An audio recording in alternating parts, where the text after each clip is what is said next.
Hello guys, welcome to our channel. This is Teja.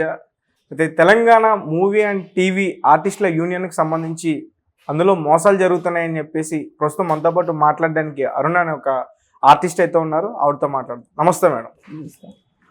ఏంటి అంటే జనాలకు సంబంధించిన డబ్బును ప్రెసిడెంట్లు తినేస్తున్నారని చెప్పేసి మీరు అంటున్నారు. జనాలు అంటే ఇప్పుడు మీరు చెప్పిన మన తెలంగాణ మూవీ అనే ఒక యూనియన్ ఏదైతే ఉందో ఆ యూనియన్కి సంబంధించిన అమౌంట్ కొంత మిస్యూజ్ అయ్యింది అనేది కొంతమంది వెలిగేషన్. వాళ్ళే ఫోన్ చేస్తున్నారు. మాట్లాడినా రికార్డ్ చేస్తారా? చెప్పు శ్రీ. ఎక్కడున్నావే? ఏంటా ఫోటో ఏమిటి? ఏడున్నావు? నేను ఒక్కదాన్నే ఉన్నాను. నామినేషన్ వేసి రిటర్న్ లో ఉన్నా. ఇంటికి వెళ్తా ఉన్నాను క్యాబ్ లో. కావాలంటే వీడియో కాల్ చేస్తా. అక్కర్లేలే చెప్పు. ఏం చెప్పదలుచుకున్నావు? ఏంటి అసలు? నిన్నగా చాలా కామెడీగా తీసుకున్నాను. ఏంటి అసలు చెప్పు, నాకు సీరియస్ గా చెప్పు. నేను చెప్పాను కదా శ్రీ, నీకు సీరియస్ గానే చెప్పాను. నువ్వు నామినేషన్ లేదు, నాకేం ప్రాబ్లం లేదు. ఆ ప్రెసిడెంట్ గారు, ట్రెజరర్ గారు, సెక్రటరీ ముగ్గురు నాకు నిధి నిర్ధారణ కమిటీకి వెళ్ళాలి. అది ఎందుకు వేయించట్లేదు మీరు? ఎలక్షన్లు అయినాక ఎందుకు వేపిస్తారు? సైదుల్ గారికి ఏమో ఎలక్షన్ ముందే వేయించి ఆయన్ని కనీసం యూనియన్లో ఉండడానికి కానీ ఎలక్షన్లో కమిటీ చేయడానికి కానీ సంబంధం లేకుండా ఆయన తీసేశారు. మరి ఇప్పుడు ఈయన ఎందుకు పెట్టుకుంటున్నారు? నాకు అది కావాలి. ట్రెజరరు, సెక్రటరీ, ప్రెసిడెంట్ ఈ ముగ్గురు మీద నిజ నిర్ధారణ కమిటీ చెయ్యాలి. అవును. ఒకటి. తర్వాత నెక్స్ట్ టైం ఉంది అంతే. వాళ్ళు నిరూపించుకుంటే నేను కూడా హ్యాపీ. వాళ్ళు ఏమీ మేము రూపాయి కూడా తినలేదు, మాకేం సంబంధం లేదో నిరూపించుకుంటే నాకు హ్యాపీ. ఫస్ట్ ఆ ప్యానల్లో నుంచి వచ్చిందాన్ని నేను కూడా. నా ప్యానల్ తప్పు చేసింది అంటే నేను ఒప్పుకోను. నీతో పాటు ఎందుకు వచ్చి గొడవ చేయట్లేదు?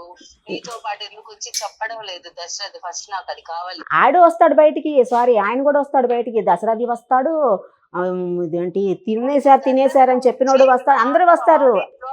నేను చెప్పేది వినరా? అక్కడ ఆడిట్ చేసింది దశరథ్. దశరథ్ ఫస్ట్ ముందుకొచ్చి నీలాగా నాకు ఆడిట్ లో రాంగ్ కనిపించింది, ఆ రాంగ్ నేను ప్రూవ్ చేస్తాను అని వచ్చి ఆఫీస్ లో కూర్చుంటే మొత్తం మేమందరం వస్తాము, నువ్వు మాట్లాడు. ఓకే, నేను ఇంకొక విషయం చెప్తున్నాను రజనీ శ్రీకళ. నేను సరే ఓకే ఓకే ఓకే నేను డైరెక్ట్ గానే ప్రెసిడెంట్ గారిని అడిగా, ఏంటండి ఇన్ని వెలిగేషన్స్ వస్తున్నాయి మీ మీద? మన 2 సంవత్సరాలు మన ప్యానల్ చాలా హ్యాపీగా, చాలా నీతి నిజాయితీగా నడిచిందని నేను చాలా గర్వంగా చెప్పుకున్నాను. ఇప్పుడు ఏంటి ఇన్ని వెలిగేషన్స్ వస్తున్నాయి? సూట్ కేసులు అంటున్నారు, వాళ్ళు అంటున్నారు, వీళ్ళు అంటారు. కనీసం మాకు ఇంత ఇన్ఫర్మేషన్ కూడా తెలియలేదు, ఏంటండి అని నేను అడిగాను ఆయన్ని. అడిగితే ఏమోనమ్మా నాకేం తెలుసు, రాము గారిని అడగండి అన్నాడు. మరి అప్పుడే చెప్పొచ్చు కదా రిటర్న్ పంపించేశామని. పద్మరేఖ కూడా ఉంది కదా అక్కడ, వైస్ ప్రెసిడెంట్ పద్మరేఖ కూడా ఉంది కదా అక్కడ.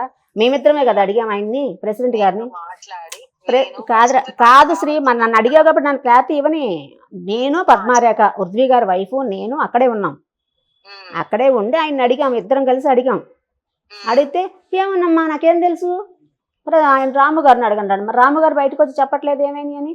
అమ్మ అరుణ, మీరు ఎందుకు అట్లా వాదమాడుకుంటున్నారు? నా దగ్గరికి వచ్చిన సూట్ కేసులు ఎందుకులే, యూనియన్ సొమ్ము ఎక్కువైపోయింది మనకి అని ఎవరైతే ఇచ్చారో వాళ్ళకి తిరిగి ఇచ్చేసామని చెప్పొచ్చుగా వాళ్ళకి. నేను చెప్పేది ఒకటి విను. ఇప్పుడు యూనియన్కి ఉమ్మడి వాళ్ళు ఇచ్చినవి ఎక్కువైపోయినాయి మనకి సొమ్ము, అందుకని తిరిగి ఇచ్చేసామని చెప్పొచ్చు కదా. అదైనా చెప్పొచ్చు కదా రాము గారు. ఎవరైనా స్పాన్సర్ చేశారనుకో, ఆ స్పాన్సర్లు గిఫ్ట్ తిరిగి ఇచ్చేస్తారా? అది ఎవరి సొమ్ము? మీకేమైనా పర్సనల్గా వచ్చిందా? యూనియన్కి వచ్చిన సొమ్ము మీరు ఎలా తిరిగిస్తారు? అదే కదా రాత్రి వచ్చింది, ఆయన ఒక వాయిస్ పెట్టింది. అదే కదా నా సొమ్ము నాకు వచ్చేసిందని పెట్టాడు ఆయన. దేంటన్నా పెట్టి పంపించినాయి అబ్బా, తిరిగి ఎందుకు ఇస్తారబ్బా? ఆయన రాము గారికి వచ్చిందా, నీకు వచ్చిందా? ఎవరికి వచ్చినాయి? నీ పర్సనల్కి వచ్చిందా? కమిటీకి వచ్చిన డబ్బులు, ఈ కమిటీకి వచ్చిన డబ్బులు మీరు ఎలా తిప్పి పంపిస్తారు? సరే విని అలసిపోయాను కానీ, సరే ఉంటా, తర్వాత మాట్లాడతా. క్లారిటీ కావాలంటే నా మాట వినాలి. మరి నువ్వు చెప్పు. ఇప్పుడు ఏదైతే వస్తువులు ఉన్నాయో అవి కవర్ లో వేసి పంపిస్తే ఏ గొడవ ఉండేది కాదు. వాళ్ళు చేసిన మొదటి తప్పు. బ్రీఫ్ కేసుల్లో పెట్టి అవి మళ్ళా రిటర్న్ తీసుకున్నారు, అది 2వ తప్పు మనకు కనిపిస్తుంది. అవి దాన్ని పక్కన పెట్టేసాయి. ఇప్పుడు మనం చేయాల్సింది ఏంటంటే, ఆ దశరథ్ ఎవరైతే ఉన్నారో మనకి ఆడిట్ చేసిన వాళ్ళు ఆడిట్ రాంగ్ అని చెప్పేసి ఒక లెటర్ ఇచ్చేసి వచ్చి కూర్చుంటే నేను అందరినీ తీసుకొచ్చి కూర్చోబెడతాను. నిన్నటి దాకా నిజ నిర్ధారణ వేస్తానన్న రమేష్ రాజు ఏమైపోయాడు? ఇప్పుడు ఎందుకు మాట్లాడట్లేదు? ఆయన ఎవరు కొనేశారు? నేను ఫౌండర్ నెంబర్ అన్నవాడు ఆయన ఎవరు కొనేశారు? మాట్లాడుతున్నానే నీకు, నేను హామీ ఇస్తున్నాను నీకు. నీకు నీకు అర్థమవుతుందా? ఈ రమేష్ రాజాల ఇంకొకళ్ళ గురించి నేను మాట్లాడతాను, నా గురించి మాట్లాడుతున్నాను. నిజ నిర్ధారణ చేస్తాను, నేను నిజం వైపే ఉంటాను అన్న రమేష్ రాజుని ఎవరు కొనేశారు? ఎందుకు ముందుకు రావట్లేదు? నిజ నిర్ధారణ వేయడానికి ఎందుకు ముందుకు రావట్లేదు? ఎందుకు ముందుకు రావట్లేదు? రమేష్ రాజు ముందుకు ఎందుకు రావట్లేదు? నాతో పాటు ఇంకొక 5 నేను నీ ప్రాబ్లం కి సాల్వ్ చేయడానికి నేను ముందుకు వచ్చిందని మళ్ళీ వచ్చావబ్బా, నువ్వే కదబ్బా చెప్పావు. ఒక సూట్ కేసు ఏమో రవీంద్ర భారతిలో వాళ్ళకి ఇచ్చాము, ఇంకో సూట్ కేసు ఏమైందో తెలియదు అన్నావు. మళ్ళీ రాత్రి ఏం చేసావు? 2 సూట్ కేసులు మాకే రిటర్న్ వచ్చేసినాయి అని వాయిస్ వచ్చింది. మరి ఒక్క సూట్ కేసే కదా మన దగ్గర ఉండాలి, ఒకటే కదా ఆయనకి వెళ్ళాలి. మళ్ళీ రవీంద్ర భారతి దగ్గరికి వెళ్ళి ఆయన దగ్గర తీసుకున్నారా ఆ సూట్ కేసు? అదే చెప్తున్నాను విను అన్న. నేను వాళ్ళకి ఇమ్మని చెప్పాను, వాళ్ళు ఇచ్చారు అనుకున్నాను. నేను కూడా ఇప్పుడు నిన్నటి దాకా నేను క్లారిటీ 2వ సూట్ కేసు గురించి అడిగితే, లేదమ్మా నువ్వు చెప్పిన తరగతి మేము ఇవ్వలేదు, 2 పంపించామని అన్నారు. అన్న తర్వాత వాళ్ళు మాట్లాడేసి రిటర్న్ పెట్టారు. నాకు తెలియదు ఇచ్చారని నేను అనుకున్నాను, నాకు తెలియదు. నేను నిన్న 2వ సూట్ కేసు గురించి క్లారిటీ అడిగినప్పుడు నాకు ఇది చెప్పారు. నువ్వు చెప్పావు బాగానే ఉంది, కానీ మాకు ఇవ్వడానికి ఆయనకు ఫోన్ నుంచి అక్కడి నుంచి ఫోన్ రావడం, మేము పంపించడం జరిగింది. అది మళ్ళీ నీకు క్లారిటీ ఇవ్వడం మాకు కుదరలేదు. దానికి నేనేం చేస్తాను? నేను ఇచ్చి చెప్పాను కదా, ఇచ్చింటారని నేను అనుకున్నా.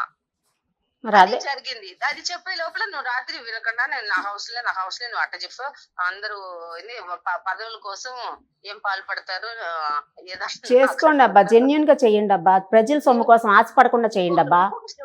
ఇంకొకటి చెప్తున్నాను, దశరథుడు వచ్చి లెటర్ ఇచ్చేసి చెప్తే దానికి నేను ముందుకు వస్తాను. మనం ఏదన్నా ఒక ఫండింగ్ ఇచ్చారు, ఇమ్మడి వాళ్ళు 3 లక్షలు ఇచ్చారు, 3 లక్షలు చిల్లర ఇచ్చారా, లేకపోతే దశరథుల తరఫున ఒక 4 లక్షలు ఇచ్చిందా, లేదా నా తరఫున గవర్నమెంట్ వచ్చింది, ఈ డబ్బు మొత్తం వెనక్కి ఇచ్చేద్దాం. మనకు అసలు ఏది వద్దు, మనం క్లీన్ చిట్ గా ఉందాం. ఎవరైతే ఫండింగ్ ఇచ్చారో సూట్ కేసులు తీసుకున్నప్పుడు డబ్బులు మనకి ఎందుకు? యూనియన్ తో మాట్లాడు, ఎవరి డబ్బులు వాళ్ళకి, ఎవరి ఫండింగ్ వాళ్ళకి ఇచ్చేద్దాం, ఎవరి ఫండింగ్ వాళ్ళకి వెనక్కి ఇచ్చేద్దాం అని మాట్లాడు. మనకు వాళ్ళ డబ్బులు వద్దు, వాళ్ళ వస్తువులు వద్దు. వస్తువులు తీసుకున్నప్పుడు డబ్బులు ఎందుకు ఉంచుకుందాం?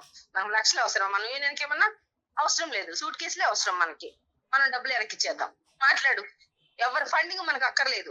దశరథ్ తరఫున వచ్చి దశరథ్ తరఫున మనమే అందరం వెళ్ళి ఇచ్చి వచ్చేద్దాం, మాకు అక్కర్లేదండి మీ ఫండింగ్ అని ప్రూఫ్లతో సహా ఇచ్చేసొద్దాం అంతే.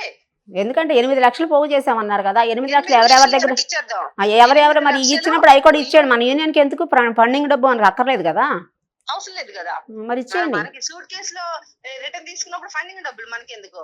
8 లక్షలు వెనక్కి చేద్దాం, ఇచ్చేయమని చెప్పండి. నేనుంటాను వెనక, నువ్వు పెట్టు, వాయిస్ నోట్ పెట్టు. మన సూట్ కేసు రిటర్న్ తీసుకున్నప్పుడు వాళ్ళు ఇచ్చిన ఫండింగ్ కూడా వెనక్కి ఇచ్చేద్దాం అని పెట్టు. నేను దీన్ని నీకు సపోర్ట్ చేస్తాను. నేను మమ్మీ నేను నీకు సపోర్ట్ చేస్తా.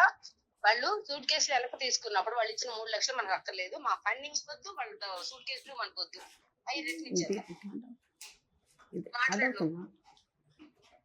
నేను గూగుల్ పే చేసి వారికి మళ్ళీ చేస్తాను. సరే, అది ఇప్పుడు మీతో ఫోన్ మాట్లాడింది ఎవరు మేడం? వెనక్కి ఇచ్చేసారు అని చెప్పి ఆయన వాయిస్ మెసేజ్ పెట్టినట్టు ఆయన పెట్టినట్టుగా పెట్టింది కదా ఆవిడ. ఇప్పుడు సూట్ కేసులు అంటున్నారు. సూట్ కేసులు అసలు జ్యువెలరీ షాప్ నుంచి వచ్చే సూట్ కేసుల్లో ఏముంటాయో మీరే గెస్ చేసుకోండి. అంటే సాధారణంగా సూట్ కేసుల్లో డబ్బులు వస్తాయి, బయటికి డబ్బులు వస్తాయి అంటే మామూలుగా తలసాని యాదవరావు కానీ, వీరపనేని పద్మ గారు కానీ ఇలాంటి వాళ్ళు ఇస్తే వస్తాయి. అంటే వాళ్ళు వస్తే రావడం ఏంటి నాకు అర్థం కాదు. వాళ్ళ దగ్గర నుంచి అయితే డబ్బులు వస్తాయి. ఇప్పుడు ఒక జ్యువెలరీ షాప్ వాళ్ళు అయితే వాళ్ళ జ్యువెలరీ షాప్ని ప్రమోట్ చేసుకోవడం కోసం పలానా జ్యువెలరీ షాప్ నుంచి మీకు గిఫ్ట్లు వచ్చినాయి అనేది 1200 మంది ఉన్న యూనియన్లో సభ్యులు అందరూ వాళ్ళు ప్రమోట్ చేసుకుంటున్నారు వాళ్ళ షాప్ని. అప్పుడు ఏదో గిఫ్ట్లు ఇచ్చి ఉంటారు కదా, చిన్న చిన్న కాయిన్స్, వెండి కాయిన్స్ ఏదో ఒకటి వాళ్ళకి ఇచ్చి ఉంటారు కదా. అవి 2 సూట్ కేసులో పెట్టి ఇచ్చారు వాళ్ళు. అది ఎవ్వరికీ తెలియదు మా కమిటీ వాళ్ళకి. ఆ ప్రెసిడెంట్ అన్న ఆయనకి వీళ్ళకి తెలుసు. ఈ మధ్యలో ఇప్పుడు ఈవిడికి కూడా తెలియదు. ఇప్పుడు ఆ ప్యానల్లో నిలబడింది కాబట్టి ఆ ప్రెసిడెంట్ మాఫీ చేయడానికి ఈవిడ మాట్లాడుతుంది.